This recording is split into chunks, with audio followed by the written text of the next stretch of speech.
저는 170페이지인데요. 보도세포의 돈이 다른 경제서적하고 다른 점이 있어요. 이 다른 책들은 저축해라, 빚 지지 마라, 혹은 레버리지를 이용하라 하는데 이 책이 좋았던 게 빚이 있는 사람들을 위해서 얘기를 해주고 있어요. 빚을 어떻게 청산하는지 13가지를 얘기를 해주고 있는데, 5번째, 당장 신용카드를 찢어버려라. 사실 요즘에 누가 카드를 많이 들고 다니겠습니까? 요즘에 애플페이까지 나왔는데. 그래서 그래도 4, 5년 전만 해도 뭐 신용카드 자르고 뭐 체크카드만 쓰고 이러던 경험 다들 있으시잖아요. 근데 요즘에는 애플페이, 앱카드, 바코드 결제 안 되는 게 없어. 그래서 이거를 읽으면서 삼성페이를 지웠어요. 대박. 근데 앱카드는 너무 또 잘 되는 거예요.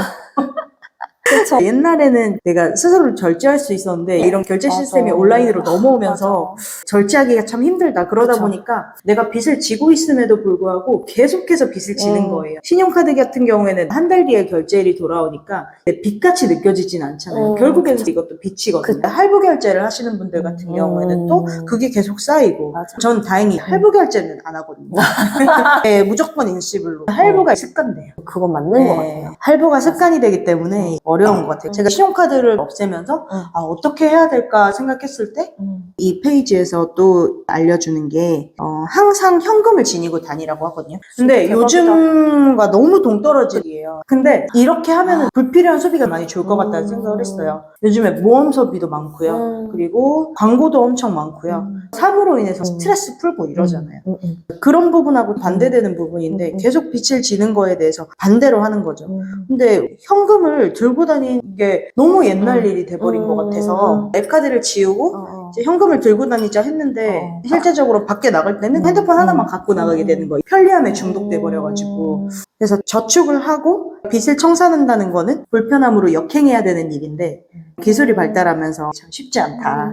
여기 현금을 지니고 다녀라는 게 진짜 이제 내 수중에 그 현금을 가지고 다녀라 이 뜻도 있는데 통장에라도 현금의 잔고가 꼭 있어야 된다. 빚이 몇 억이 있는 게 문제가 아니라 수중에 내가 당장 돈이 없다는 게 큰 문제다. 물론 빚도 문제지만 이제 현금이 있어야 되고 현금 흐름이 계속 창출되어야지만 우리가 이자도 낼 수 있고 생활을 할 수 있는데 현금이 전혀 없으면 파산으로 간다. 근데 요즘 사람들 중에 현금 갖고 있는 사람 얼마나 될까요? 왜냐면 유튜브에서도 그렇고 현금 갖고 있는 사람 되게 바보 취급했어. 바보. 자본주의에 역행하는 사람 취급을 하고 그 돈 갖고 있으면 인플레이션이라고 해서 너는 결국 그 돈을 잃는 것이다. 이런 식으로 이제 책에도 많이 나오고 유튜브에도 많이 나오다 보니까. 근데 이분이 얘기하는 거는 최소한의 돈을 갖고 있으라는 거거든요. 이걸 말하실 때 최소 500만 원 이상을 금고나 아니면은 비자금으로 갖고 있으라는 건데 이거 꼭 필요한 것 같아요. 맞아요. 그래서 개인 금고를 꼭 가져야 된다고 생각해요. 개인 할 수 있는 거 아니에요? 무거워서 못 들고 가요? 금고 무거워서 못 들고 가서.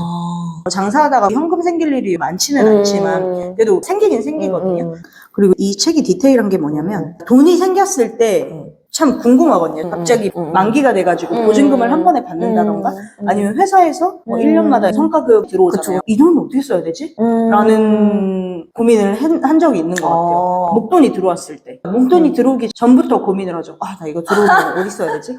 그러면서 가지고 있는 대출을 쭉 나열해요. 이거 중에 제일 좋지 않은 대출을 갚을까라고 생각을 하는데 이걸 현금으로 둬야 되는지 빚을 갚아야 되는지 좀 헷갈리거든요. 여기서 명확히 말해주는 게 돈이 생겼을 때 50% 이상은 빚 갚는 데 쓰면 안 된대요. 대박. 이걸 기준으로 이번에 만기 돌아온 것도 있는데 그 중에서 한 3분의 1 정도만 상환을 하는 데 쓰고 나머지는 현금을 보관하라는 말대로 70%를 써야겠다라고 생각을 했거든요. 돈이라는 책에 걸맞게 이런 디테일한 부분까지 잡아주고 있어요. 빚을 무조건 갚는 게 아니라 반은 현금을 가지고 저축은 저축대로 해야 되는 것 같긴 해요. 저는 191쪽에 수입은 어떻게 늘려야 하나. 초반에 사람들이 내 능력에 비해 너무 조금 받고 있다고 투덜거리는 소리를 자주 듣는다. 하지만 이건 틀린 소리다. 당신이 더 많이 벌어들이면 그땐 더 많이 벌 수 있다. 내가 받는 지금 수입이 내가 경제시장에 얼마만큼 기여하냐는 것과 일치한다라는 거예요. 내 가치만큼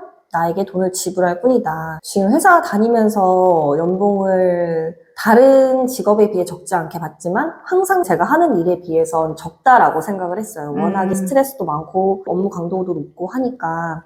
근데 이 책을 읽고 난 뒤에는 내가 하는 일에 비해 조금 받고 있다라는 생각 대신 어떻게 하면 더 많이 기여를 할 수 있을까라는 오. 질문으로 바꿔야겠다라고 결심을 어. 했던 것 같고, 이제 192쪽에 보면은 다른 사람이 당신의 수입을 결정할 수 있다면 그것은 그 사람이 당신 삶에 대해 권한을 갖고 있다는 뜻이다. 오직 당신만이 자신의 급료를 올릴 수 있다. 오직 당신한테 그 책임이 있다. 당신 혼자 결정하는 것이다. 결국에 내 연봉을 내가 스스로 결정하라라는 건데, 이 문구가 다른 책들에서도 되게 많이 나오거든요. 예. 남이 주는 연봉을 받지 말고 내 스스로 나의 연봉을 결정해서 그만큼 돈을 벌어라 라고 나오는데, 아까 초반에도 책임, 권한 이런 단어가 계속 나왔는데, 내 연봉 자체도 주는 연봉을 받는 건 누군가가 내 삶에 대해 권한을 갖고 있다라는 것이고, 그걸 벗어나기 위해서 어떻게 더 많이 기여할까, 그런 부분에 대해서 고민하고 있고, 그 일환 중에 하나로 이렇게 책 읽고 유튜브로 찍고 누군가가 같이 책을 읽으면서 공감하고 더 나아지면 좋겠고, 이런 생각들을 하고 실천을 하고 있는 것 같아요. 누구나 자기 연봉과 벌어들인 수입은 자기가 하는 거에 비해서 작다고 생각을 하는데, 책에서는 그것도 네가 정하는 것이다 라고 결론을 내려주고 있는 것 같아요.